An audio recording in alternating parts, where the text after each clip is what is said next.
Courtesy photo Kathleen Kennedy on the Star Wars show. Star Wars Episode 9 isn't going to be the end for Rey, Finn, or other characters introduced in The Force Awakens, with Lucasfilm president Kathleen Kennedy telling the weekly Star Wars show web series that plans are already afoot for potential new stories.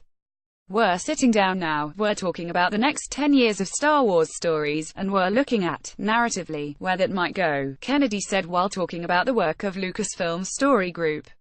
Future stories beyond Episode 9 with these new characters Rey, Poe, Finn, BB-8, but we're also looking at working with people who are interested in coming into the Star Wars world and taking us places we haven't been yet. That's exciting, too, because it's a vast galaxy far, far away.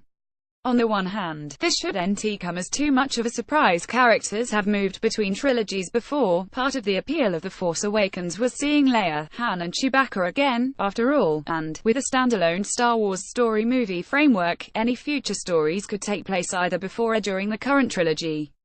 Nonetheless, this comes across as surprisingly spoiler-esque, at the very least. It's also interesting that the exec didn't mention exploring future stories with Adam Driver's Kylo Ren.